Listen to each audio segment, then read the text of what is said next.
ওরে কিডন্যাপ করার আগে তোর জানা উচিত ছিল ওর বাপকে। ওর বাপ শেহজাদ।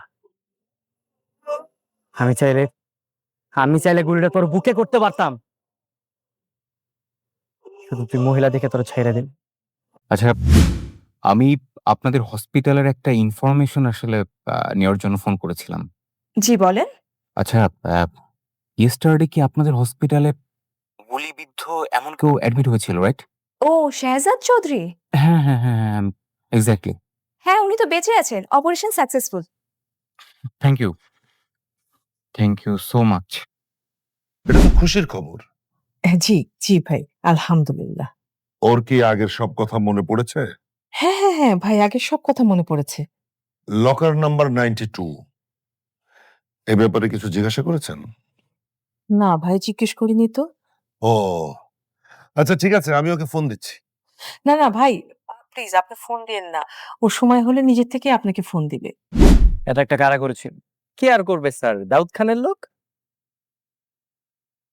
আপনি কি শিওর স্যার দাউদ খান ছাড়া আপনার কি কোনো শত্রু আছে? শাবির সাহেব, মুখোশের আড়ালেও কিন্তু মুখোশ থাকে।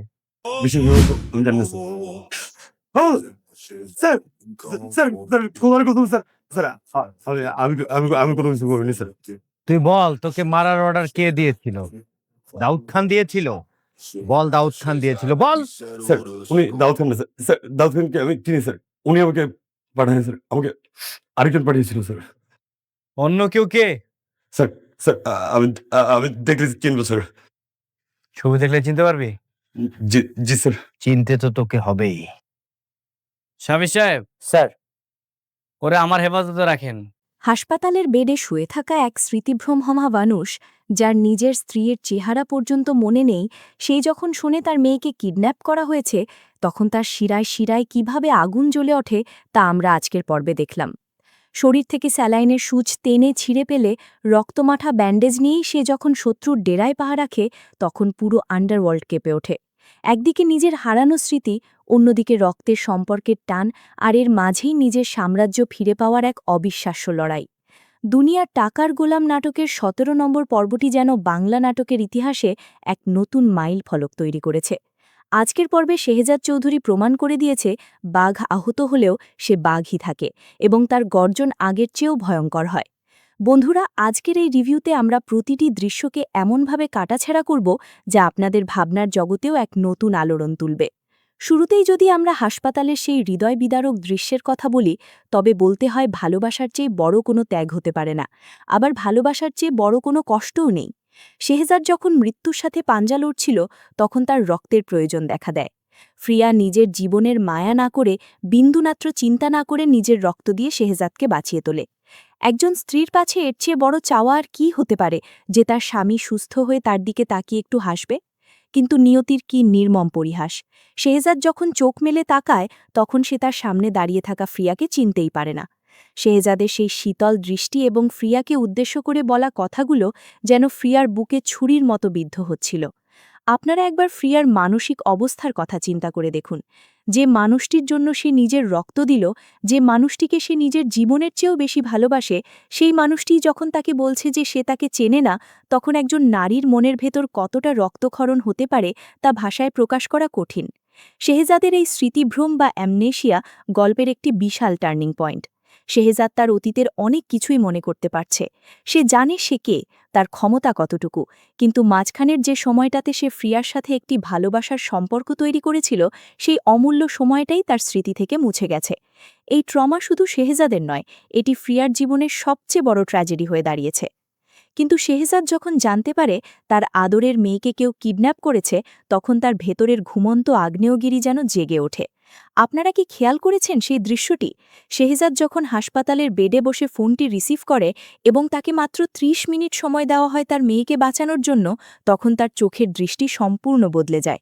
সে ভুলে যায় তার মাথার আঘাত, সে ভুলে যায় তার শরীর থেকে রক্ত ঝরছে, সে নিজের হাতে স্যালাইনের পাইপ টেনে ছিঁড়ে ফেলে। এই দৃশ্যটি দেখে আমার গায়ে কাটা দিয়ে উঠেছিল। একজন বাবা যখন তার সন্তানের বিপদের কথা শোনে, তখন পৃথিবীর কোনো বাধাই তাকে আটকে রাখতে পারে না।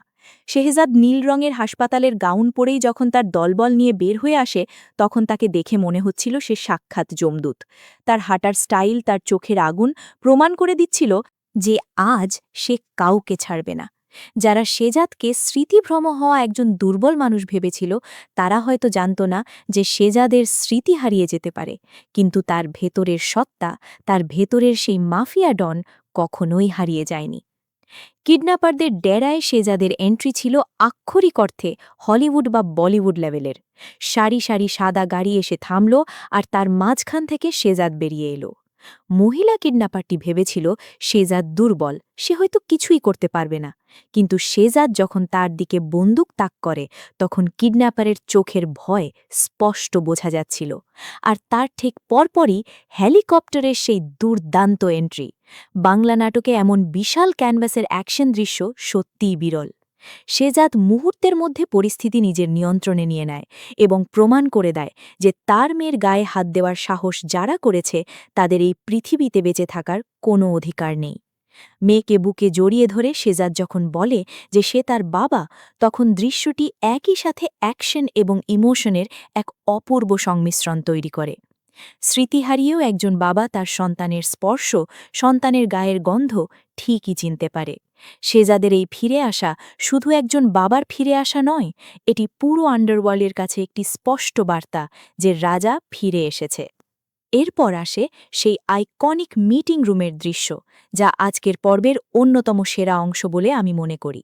আপনারা দেখেছেন যে আন্ডারওয়ার্ল্ডের অন্যান্য ডনরা যারা গোল্ড স্মাগলিংয়ের সাথে যুক্ত, তারা ভেবেছিল শেজাদের অনুপস্থিতিতে বা তার স্মৃতিভ্রমের সুযোগে তারা পুরো ব্যবসা নিজেদের কবজায় নিয়ে নেবে। তারা যখন মিটিং রুমে বসে শেজাদকে নিয়ে উপহাস করছিল, ঠিক তখনই শেজাদের এন্ট্রি হয়। আর তার সাথে কে ছিল? একটি আস্ত চিতাবাঘ।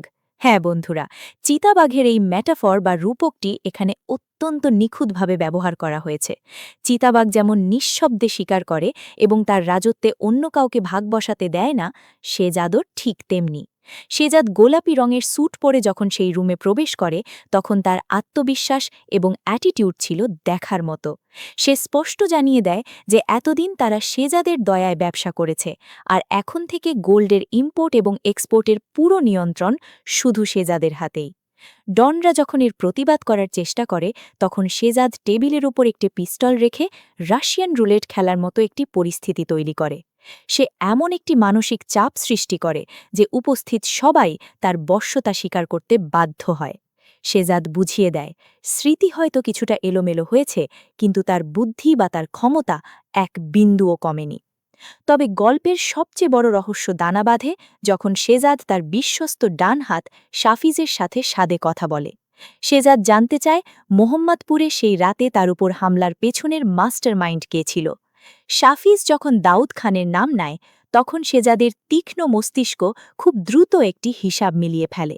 শেজাদ বুঝতে পারে যে দাউদ খান একা এই কাজ করতে পারে না, তাদের দলের ভেতরেই এমন কেউ আছে যে প্রতিটি পদক্ষেপের খবর দাউদ খানকে পাচার করছে। এই বিশ্বাসঘাতক কে? এই প্রশ্নের উত্তর খুঁজতে গিয়ে শেজাদ সেই কন্টেনারের ভেতরে থাকা বন্দির কাছে যায়। বন্দিকে যেভাবে শেজাদ জিজ্ঞাসাবাদ করে তা তার নিষ্ঠুরতার প্রমাণ দেয়।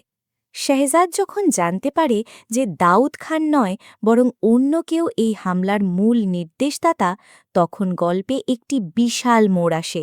এর মানে হল শেহজাদের আসল শত্রু দাউদ খান নয়, বরং তার খুব কাছের কেউ যে পর্দার আড়াল থেকে কলকাঠি নাড়ছে।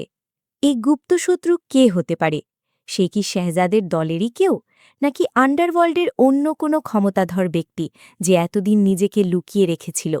এই প্রশ্নগুলোই দর্শকদের আগামী পর্ব দেখার জন্য সবচেয়ে বেশি আগ্রহী করে তুলবে। এবার যদি আমরা একটু পারিবারিক সম্পর্কের দিকে তাকাই তাহলে দেখব সেখানেও এক অদ্ভুত মনস্তাত্ত্বিক যুদ্ধ চলছে।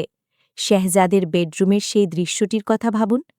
ফ্রিয়া অনেক আশা নিয়ে শেহজাদের কাছে আসে, কিন্তু শেহজাদ তাকে চরমভাবে প্রত্যাখ্যান করে। শেহজাদ ফ্রিয়াকে স্পষ্ট জানিয়ে দেয় যে সে কেন তাকে রক্ত দিতে গেল। শেহজাদ বলে যে তার মাঝখানের স্মৃতিগুলো অস্পষ্ট এবং ফ্রিয়ার প্রতি সে কোনো টান অনুভব করছে না। কিন্তু আপনারা কি শেহজাদের চোখের দিকে তাকিয়ে দেখেছেন? আমার কেন যেন মনে হচ্ছে শেহজাদ হয়তো ফ্রিয়াকে পুরোপুরি ভুলে যায়নি, অথবা সে ইচ্ছা করেই ফ্রিয়াকে নিজের কাছ থেকে দূরে সরিয়ে রাখছে। শেহজাদ খুব ভালো করেই জানে যে সে এখন আন্ডারওয়ার্ল্ডের এক ভয়ঙ্কর যুদ্ধে লিপ্ত। এই যুদ্ধে ফ্রিয়া যদি তার খুব কাছাকাছি থাকে তাহলে শত্রুরা ফ্রিয়াকে টার্গেট করতে পারে। শেহজাদ হয়তো নিজের ভালোবাসার মানুষটিকে সুরক্ষিত রাখতেই তাকে এত রুক্ষভাবে দূরে ঠেলে দিচ্ছে। আবার এমনও হতে পারে যে শেহজাদ সত্যি ট্রমার কারণে ফ্রিয়াকে ভুলে গেছে এবং একজন অপরিচিত নারীর ভালোবাসা গ্রহণ করতে তার ইগো বা তার ব্যক্তিত্ব বাধা দিচ্ছে। শেহজাদ আসলে কী ভাবছে তা বোঝা সত্যিই খুব কঠিন, এবং এখানেই পরিচালকের মুনশিয়ানা। ফ্রিয়া যখন মানসিকভাবে ভেঙে পড়ে শাশুড়ির কাছে যায়, তখন আমরা গল্পের আরেকটি অন্ধকার দিক দেখতে পাই। শাশুড়ি অর্থাৎ শেহজাদের মা ফ্রিয়াকে সান্ত্বনা দেওয়ার বদলে তাকে শেহজাদ থেকে দূরে থাকার পরামর্শ দেন। তিনি বলেন যে শরীয়ত অনুযায়ী ফ্রিয়া শেহজাদের স্ত্রী হলেও শেহজাদ যেহেতু সেই স্মৃতিগুলো ভুলে গেছে, তাই তাকে জোর করা ঠিক হবে না। কিন্তু মায়ের চোখের দৃষ্টি এবং তার কথা বলার ধরন দেখে স্পষ্ট বোঝা যাচ্ছিল যে তিনি কিছু একটা লুকাচ্ছেন। এই বিয়ের পেছনে এমন কোনো রহস্য লুকিয়ে আছে যা ফ্রিয়া জানে না। হয়তো এই বিয়েটা স্বাভাবিক কোনো বিয়ে ছিল না, অথবা শেহজাদের অতীত জীবনের এমন কোনো সত্য আছে যা মা কখনো সামনে আনতে চান না। মা কেন চাইছেন ফ্রিয়া যেন শেহজাদের খুব বেশি কাছে না যায়? তিনি কি ভয় পাচ্ছেন যে শেহজাদের স্মৃতি পুরোপুরি ফিরে এলে এমন কোনো সত্য উন্মোচিত হবে যা তাদের পুরো পরিবারকে ধ্বংস করে দেবে? এই পারিবারিক রাজনীতি এবং রহস্য গল্পের সাসপেন্সকে বহু গুণ বাড়িয়ে দিয়েছে। এবার আসুন শেহজাদ এবং তার মেয়ের মধ্যকার সেই অসম্ভব সুন্দর এবং আবেগঘন দৃশ্যটির মনস্তাত্ত্বিক বিশ্লেষণে যাই। একজন মানুষের ব্রেন যখন ট্রমার শিকার হয় তখন সে অনেক কিছুই ভুলে যায়, কিন্তু মানুষের সাবকনশিয়াস মাইন্ড বা অবচেতন মন কখনোই রক্তের সম্পর্কের টানকে ভুলতে পারে না। শেহজাদ যখন তার মেয়েকে উদ্ধার করে এবং মেয়ে যখন তাকে বলে যে তার বাবা এই শহরের সবচেয়ে সাহসী মানুষ, তখন শেহজাদের চোখের এক্সপ্রেশনটা একবার খেয়াল করে দেখবেন। শেহজাদের চোখে তখন কাঠিন্য ছিল না, সেখানে ছিল এক অদ্ভুত মায়া এবং বিভ্রান্তি। সে তার মেয়েকে বুকে জড়িয়ে ধরে ঠিকই, কিন্তু তার ব্রেন পুরোপুরি সিগন্যাল দিতে পারছিল না যে সে আসলেই এই বাচ্চাটির বাবা। তবু শেহজাদ তার পিতৃত্বের দায়িত্ব পালন করতে পিছপা হয়নি। এই দৃশ্যটি প্রমাণ করে যে শেহজাদ ভেতর থেকে একজন অত্যন্ত দায়িত্বশীল এবং কেয়ারিং মানুষ। সে হয়তো মাফিয়া ডন, সে হয়তো শত্রুদের বুকে বিনা দ্বিধায় গুলি চালাতে পারে, কিন্তু তার পরিবারের ওপর আঁচড় লাগলে সে নিজের জীবন বাজি রাখতেও দ্বিতীয়বার ভাবে না। তবে ফ্রিয়ার ক্ষেত্রে শেহজাদের আচরণ সম্পূর্ণ ভিন্ন কেন? মেয়েটির প্রতি শেহজাদের যে সফট কর্নার তৈরি হল, ফ্রিয়ার প্রতি কেন সেই অনুভূতি কাজ করছে না? এর একটি মনস্তাত্ত্বিক ব্যাখ্যা হতে পারে। মেয়ের সাথে শেহজাদের সম্পর্কটি হয়তো তার পুরনো স্মৃতির খুব গভীরের একটি অংশ, যা পুরোপুরি মুছে যায়নি। কিন্তু ফ্রিয়ার সাথে তার সম্পর্কটি তৈরি হয়েছিল খুব সাম্প্রতিক সময়, যা ব্রেনের সেই অংশে জমা ছিল যেখানে সবচেয়ে বেশি আঘাত লেগেছে। তাছাড়া ফ্রিয়াকে দেখার পর শেহজাদের মায়ের যে নেতিবাচক প্রতিক্রিয়া, সেটিও শেহজাদের অবচেতন মনে ফ্রিয়ার প্রতি এক ধরনের দূরত্ব তৈরি করে থাকতে পারে। শেহজাদের মায়ের চরিত্রটি নিয়ে আমি প্রথম অংশে কিছুটা কথা বলেছিলাম, কিন্তু বিষয়টি এত বেশি জটিল যে এটি নিয়ে আরও বিস্তারিত আলোচনা করা প্রয়োজন। কিচেনের সেই দৃশ্যটির কথা ভাবুন। ফ্রিয়া যখন খুব সাধারণ একটি আশা নিয়ে তার শাশুড়ির কাছে আসে যে সে তার স্বামীকে ফিরে পেতে চায়, তখন শাশুড়ি তাকে যা বলেন তা শুনে আমি সত্যিই চমকে উঠেছি। তিনি বলেন যে যেহেতু শেহজাদ স্মৃতি হারিয়েছে, তাই শরীয়ত মোতাবেক ফ্রিয়া এখন আর তার বৈধ স্ত্রী নয় এবং তাদের নাকি আবার নতুন করে বিয়ে করতে হবে। একটু ঠান্ডা মাথায় চিন্তা করে দেখুন তো, চিকিৎসা বিজ্ঞান বা সাধারণ লজিক কোথাও কি এমন কোনো কথা আছে যে স্মৃতি হারালে স্বামী স্ত্রীর সম্পর্ক শেষ হয়ে যায়? কখনোই না। তাহলে শেহজাদের মা কেন এত বড় একটি মিথ্যে কথা বলে ফ্রিয়াকে শেহজাদ থেকে দূরে সরিয়ে দিতে চাইছেন? আমার দৃঢ় বিশ্বাস শেহজাদের মা এই গল্পের অন্যতম প্রধান মাস্টারমাইন্ড। তিনি একজন অত্যন্ত ধূর্ত এবং ক্ষমতালোভী নারী। তিনি খুব ভালো করেই জানেন যে ফ্রিয়া যদি শেহজাদের কাছাকাছি থাকে, তবে ফ্রিয়ার ভালোবাসার টানে শেহজাদের স্মৃতি যে কোনো সময় ফিরে আসতে পারে। আর শেহজাদের স্মৃতি ফিরে এলে হয়তো এমন কোনো ভয়ঙ্কর সত্য সামনে চলে আসবে যা শেহজাদের মা কখনোই চান না। হয়তো ফ্রিয়ার সাথে শেহজাদের বিয়ের পেছনে শেহজাদের মায়ের কোনো স্বার্থ লুকিয়েছিল যা এখন আর তার দরকার নেই। অথবা এমনও হতে পারে যে শেহজাদের ওপর যে হামলা হয়েছিল তার সাথে শেহজাদের মায়ের কোনো না কোনো পরোক্ষ যোগসাজশ রয়েছে। কারণ মাফিয়া পরিবারগুলোতে ক্ষমতার লোভ রক্তের সম্পর্কেকেও হার মানায়। শেহজাদের মা চাইছেন শেহজাদকে তার নিজের কন্ট্রোলে রাখতে। ফ্রিয়া সেখানে একটি বড় বাধা। তাই তিনি ধর্মের দোহাই দিয়ে এবং ইমোশনাল ব্ল্যাকমেইল করে ফ্রিয়াকে বাড়ি থেকে বের করে দেওয়ার বা শেহজাদের জীবন থেকে চিরতরে মুছে ফেলার একটি নিখুঁত চাল চালছেন। এরপর আমাদের নজর দিতে হবে সেই অন্ধকার কন্টেনারের ভেতরের জিজ্ঞাসাবাদের দৃশ্যে। শেহজাদ যখন সেই ড্রাইভারকে তুলে আনে যে তাকে গাড়ি চাপা দিয়ে মারার চেষ্টা করেছিল, তখন আমরা শেহজাদের আসল রুদ্রমূর্তি দেখতে পাই। শেহজাদ অত্যন্ত বুদ্ধিমান। সে বুঝতে পেরেছে যে দাউদ খান একটি অনেক বড় নাম হলেও এই হামলার পেছনে সে একা নয়। দাউদ খানকে হয়তো কেউ টাকা দিয়ে বা ইন্ধন দিয়ে এই কাজ করিয়েছে। শেহজাদ যখন সেই ড্রাইভারকে বলে যে আমি মুখ দেখলে মানুষ চিনতে পারি আর তুই আমাকে চাপা দিতে এসেছিলি, তখন শেহজাদের সেই ডায়লগ ডেলিভারি এবং স্ক্রিন প্রেজেন্স ছিল জাস্ট মাইন্ড ব্লোয়িং। শেহজাদ তার নিজের দলের ভেতরে থাকা বিশ্বাসঘাতকদের খুঁজছে। শাফিজ তার পাশে দাঁড়িয়ে আছে, কিন্তু শাফিজের চোখে দৃষ্টিতেও মাঝে মাঝে আমি এক ধরনের অস্বস্তি লক্ষ্য করেছি। শাফিজ কি আসলেই শেহজাদের প্রতি শতভাগ অনুগত, নাকি সেও অন্য কোনো ডনের সাথে হাত মিলিয়েছে? আন্ডারওয়ার্ল্ডের নিয়মই হল এখানে কেউ কারো আপন নয়। শেহজাদ যখন স্মৃতি হারিয়ে দুর্বল হয়ে পড়েছিল, তখন অনেকেই ভেবেছিল এটাই শেহজাদকে সরিয়ে দেওয়ার সেরা সময়। কিন্তু শেহজাদ ফিরে এসে যে ত্রাসের রাজত্ব কায়েম করেছে, তাতে এখন সবাই তটস্থ। পরিচালনার দিক থেকে আজকের পর্বটি ছিল সত্যিই অসাধারণ। পরিচালক সাইদুর রহমান সবুজ প্রমাণ করেছেন যে একটি বাংলা নাটকেও যদি সঠিকভাবে সিনেমাটোগ্রাফি, লাইটিং এবং বিজিএম ব্যবহার করা হয়, তবে তা আন্তর্জাতিক মানের কন্টেন্ট হয়ে উঠতে পারে। বিশেষ করে ওই চিতাবাঘের ভিএফএক্স দৃশ্যটি। শেহজাদ যখন মিটিং রুমে প্রবেশ করে এবং তার সাথে একটি চিতাবাঘ হেঁটে আসে, দৃশ্যটি রূপক অর্থে শেহজাদের ক্ষমতার প্রতীক হিসাবে কাজ করেছে। বাঘ যেমন জঙ্গলের রাজা, শেহজাদও তেমনি এই আন্ডারওয়ার্ল্ডের রাজা। যদিও এটি ভিজুয়াল এফেক্টস ছিল, কিন্তু গল্পের থিমের সাথে এটি চমৎকারভাবে মানিয়ে গেছে। তাছাড়া ড্রোন শটগুলো, রাতের বেলা শহরের দৃশ্য এবং কন্টেইনারের ভেতরে লাল ও অন্ধকার লাইটিং সবকিছু মিলিয়ে একটি পারফেক্ট ডার্ক থ্রিলার ভাইব তৈরি হয়েছে। অভিনেতাদের পারফরমেন্স নিয়ে নতুন করে কিছু বলার নেই। শেহজাদের চরিত্রে যিনি অভিনয় করেছেন, তার বডি ল্যাঙ্গুয়েজ, তার চোখের চাহনি এবং ডায়লগ ডেলিভারি ছিল নিখুঁত। স্মৃতিভ্রম হওয়া একজন বিভ্রান্ত মানুষ থেকে শুরু করে একজন ক্রুর মাফিয়া ডনে পরিণত হওয়ার যে ট্রানজিশন, তা তিনি অসাধারণ দক্ষতায় ফুটিয়ে তুলেছেন। ফ্রিয়ার চরিত্রের অভিনেত্রীর ইমোশনাল এক্সপ্রেশনগুলো দর্শকদের হৃদয় ছুঁয়ে গেছে। তার অসহায়ত্ব, তার কান্না এবং ভালোবাসার জন্য যে তার হাহাকার, তা খুবই বাস্তবসম্মত মনে হয়েছে। এখন আমি আপনাদের সামনে তুলে ধরব আগামী পর্বের কিছু লজিক্যাল এবং মাথা ঘোরানো প্রেডিকশন। বর্তমান পর্বের ঘটনা প্রবাহ, চরিত্রগুলোর বডি ল্যাঙ্গুয়েজ এবং গল্পের গতিপথ বিশ্লেষণ করে আমি কিছু সম্ভাব্য থিওরি তৈরি করেছি, যা আগামীতে ঘটতে পারে বলে আমার মনে হচ্ছে। প্রথমত, আমার ধারণা আগামী পর্বে আমরা লকার 92 এর আসল রহস্যটি জানতে পারব। শেহজাদ হয়তো নিজের অস্পষ্ট স্মৃতি হাতড়ে ওই লকারের কথা কিছুটা মনে করতে পারবে, অথবা শাফিজের মাধ্যমে সে জানতে পারবে যে শত্রুরা ওই লকারটির খোঁজ করছে। পরিস্থিতি দেখে মনে হচ্ছে শেহজাদ যখন ওই লকারের কাছে পৌঁছবে, তখন সেখানে একটি বড় ধরনের ক্ল্যাশ বা অ্যাকশন সিকোয়েন্স হতে পারে। ওই লকারের ভেতরে থাকা ফাইলটি হাতে পাওয়ার পর শেহজাদ হয়তো এমন কোনো সত্য জানতে পারবে যা তার নিজের অস্তিত্বকেই প্রশ্নের মুখে ফেলে দেবে। সম্ভবত ওই ফাইলে শেহজাদের দলের ভেতরের সেই মূল বিশ্বাসঘাতকের নাম লেখা আছে। দ্বিতীয়ত, আমার মনে হচ্ছে ফ্রিয়ার চরিত্রটি আগামী পর্বে একটি বিশাল বাঁক নিতে পারে। আমার মনে হচ্ছে ফ্রিয়া এত সহজে হার মানবে না। শাশুড়ির কথা শুনে সে সাময়িকভাবে ভেঙে পড়লেও যখন সে বুঝতে পারবে যে শেহজাদকে তার মা ইমোশনালি ম্যানিপুলেট করছে, তখন ফ্রিয়া নিজেই শেহজাদের স্মৃতি ফেরানোর জন্য মরিয়া হয়ে উঠবে।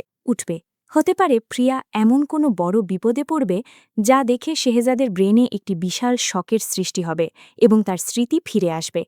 শেহজাদ যখন দেখবে যে তার চোখের সামনে প্রিয়ার প্রাণ সংশয় দেখা দিয়েছে, তখন তার অবচেতন মন অতীতকে সামনে নিয়ে আসবে, কারণ ভালোবাসা সবসময় যুক্তির চেয়ে বেশি শক্তিশালী হয়।